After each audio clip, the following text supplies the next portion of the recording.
Scream it out, bro. Brooklyn, we did it. Jeff, put your hands up. Brooklyn, we did it. Jeff, put your hands up, Jeff. The middleweight champion of the world, Danny Jacobs.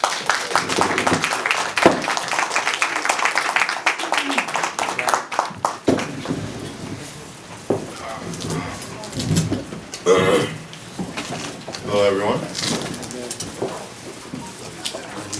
It was a privilege. I'm a little hoarse, forgive me. It was a privilege to share the ring with such an incredible athlete, such an amazing person. Peter Quillin I've known for a very long time. And it sucks when you have someone that, you know everything about him, you know what he's fighting for, and you've known him for so long and have to share the ring with him. I knew going into the fight that, I had to block everything out, all our personal relationship, whatever it was, I had to block all that out and just focus on the fight. I knew he was going to be strong, I knew he was going to be relentless, and I was just fortunate enough to get the stoppage because he was hurt and I bombarded him. It was for however long it lasted, man, I knew that it was going to be dangerous, and he's a strong, talented guy, and if he wants to rematch, and if that's something that the fans would want as well, then we can definitely do it. I would definitely give this man another opportunity to do it again.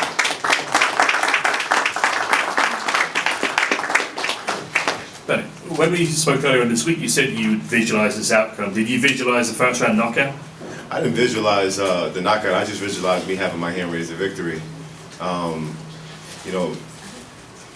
Boxing is mostly mental, and I was at a point where, meditating was something big something big that I was doing, and visualizing this victory was something that we've done in camp. So mentally, before even stepping in the ring, I knew that I was ready. Physically, we were strong. Physically, we were ready. But ultimately, I feel like the fight was already won outside of the ring. Do you think this was a star-making performance for you? And how far do you think you can go in this sport? Well, Peter Quillin is one of the best middleweights in the world. For me to have an upset like this, because it was an upset.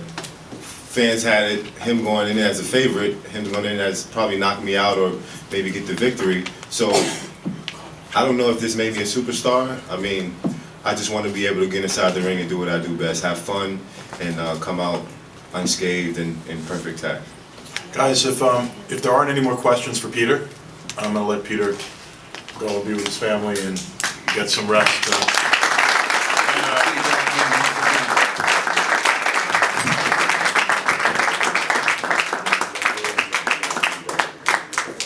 And I don't think you could handle a night like he just had with any more grace than he just showed. So another round of applause.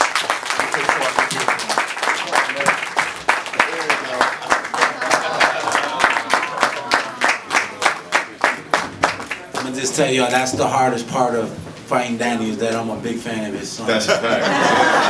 That's a fact. Oh man, bittersweet, man, bittersweet. And he doesn't know if he's a superstar, but I'm going to tell you, he's a superstar. Thank you. Thank you very much.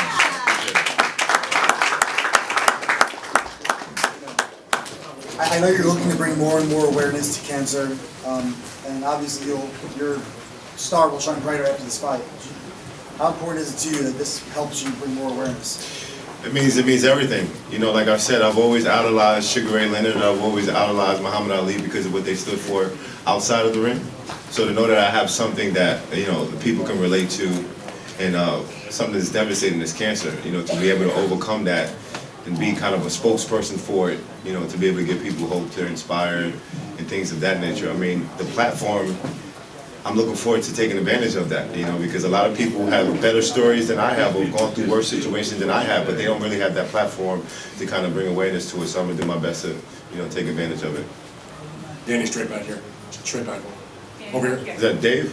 Oh, How you doing, my man, ESPN. Congratulations. Thank you, buddy. Middleweight's a hot weight class. This was obviously a much anticipated fight in the weight class. Yes. We had Canelo and Cotto a few weeks ago, Triple G a couple weeks before that. Right. Lou was talking about the fight he has with his other fighter, Andy Lee, in a title defense against Saunders. I guess the question is, what do you want to do next, assuming that there's not going to be an immediate rematch between you and Peter? I think the obvious answer would be to say, yeah, leave it up to my manager, and you know, see what works. But I mean, I want to fight the best. You know, I want to be able. My whole thing was before, obviously coming back, I wanted to get the 12 rounds and to prove to myself that I can go a full 12 round with the elite. And I've done that. I've gone 12 rounds, so now I know I got it in the bank. I'm willing to face any and everybody out there. If it's the winner of Andy Lee Sanders, then that's something that I'll do. Or if it's something, if it's what's Eubanks? Chris Eubanks. Yeah, Chris Eubanks Jr. If You're it's mandatory. my mandatory, if it's something that I have to do as far as, you know, fighting the mandatory, that's what I'll do. But, you know, I feel like I'm on fire now, man. You know, I'm ready to take on the best, and I'm in my prime, so.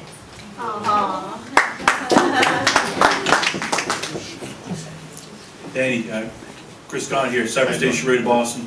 We've talked to you for a long time. I've known what you've gone through with Pierre with cancer. How sweet is this getting that win against a crosstown rival and actually showing everybody that you can beat a top 5, top 10 fighter?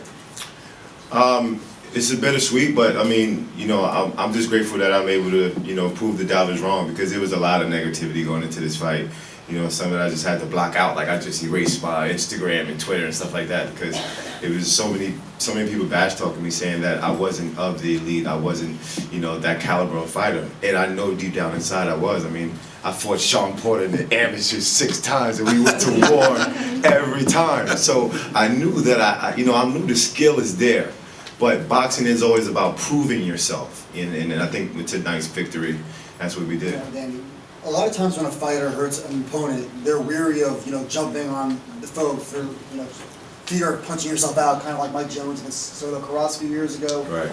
But, you know, you seized the moment and really showed an incredible killer instinct. I know when you're in there that you're not really thinking a lot, but had you already always planned to jump on it?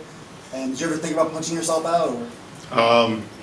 I didn't think about punching myself out, because I knew from his eyes that he was really hurt. And if it would have been different, I probably would have paced myself a little bit more, because as we seen with the Sergio Mora fight, I went in carelessly and, you know, I got clipped. Right? Don't laugh about that. So, knowing that we were in there with a power puncher, we was already cautious of his best asset, which was just that. And I knew if I had an opportunity to get him hurt, that we was going to do it differently this time. I mean, I don't know if it was a lot different, but I knew he was really hurt. So if I knew that, I put my punches together right. And then I think, I don't know, I might have got headbutted, or I got hit somewhere in the middle of the exchange. So in the back of my mind, I was like, okay, you might have to pace yourself if he's able to regroup and get himself together. But he wasn't. So you're saying that right when he went into the corner, the first time when he was buckled, that you knew that he was done? Well, I can't really remember everything hand for hand, but I just remember seeing his eyes and seeing his legs and just not stop punching. So. And what is that adrenaline rush like? You know? Man, I don't know, it all happened so fast. I mean, I can't really put it into perspective. I'm still kind of like on cloud 9, but, you know, I'll go back and I'll watch the tape, and hopefully I can relive those moments again. Daniel, really two quick questions. You talked, when this fight was made, you talked that you started camp earlier, so this has been a long camp for you. So what, if anything, did that do as far as advantage? And then the second question is, and again, this was this fight ended really quickly. Well, let me answer the first question first, not to cut you off. But yeah, we did start camp early, this training camp. We had a 10-week camp. And I want to give credit to my man Scooter over here. Yeah, because he's made sure that I was in the best shape possible. And we wanted to have a pre-camp to be ready for camp. Because I remember Joe Calzaghe was saying that he never sparred until he was in shape to really compete in sparring matches. So, you know, that idea for me made sense. And I wanted to be strong and ready for camp, and had a nice long 7-week camp up to then. And, you know, everything was Dan, I'm not sure if any clean shots were landed, but if you could give us a power ranking on, you know, all your opponents and where Peter Quillin ranks as far as power. No, you know what? It was a shot that he missed, that I just like felt the wind and I felt the power. I was like, man, you know what I mean? I was just like trying to avoid those shots, because I knew that, I knew he was a strong guy just by the way he threw his punches. So I knew it probably was going to be a long night if I wasn't careful. So I wanted to make sure my defense was tight. But I think I do remember kind of like pulling his defense down to catch him with a nice right hand, and that's what started everything. But he's a strong champion. We know he has the heart and the will, you know, to continue to fight if he could. But, you know, hopefully we can do it again. Danny, you got the stats right there. Drop the knowledge on them. The stats, okay. Final shots. Punches thrown, 53 by myself, 16 by Quillin. Total punches connected, 27 by myself, 2 by Quillin. So yeah, he only landed 2 shots on me. I don't know if that one shot gave me this knot right here. Peter Quillin is a strong guy, but and even before the fight, we knew that his punch count wasn't really high. Like he wasn't that guy that throw a lot of punches. So I knew that if he was going to throw a lot of hard shots, it wasn't going to be that many. So the goal was to win the first 3 rounds and just try to have him play catch up, and then that would have fit right into my game plan, which is box, move, and take him into deep waters, like your hat says in the back. Danny, congratulations. Over here, brother. Over here to you. Oh, okay. What's up, Danny? Congratulations on the victory. Coming into the fight, were you aware that Peter was susceptible to the right hand?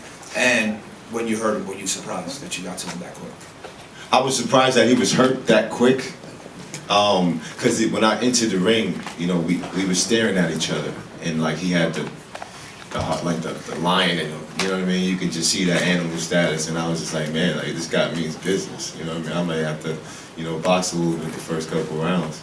But like I said, I'm 100% into my ability and what I'm capable of doing. And when I heard him, I knew I was going to get him out of there. I just really did. I was just a little worried about punching myself out, but I knew the fact that he was hurt, it was either going to be a matter of time, whether it was the second round or the third round, but I knew I was going to get him out of there.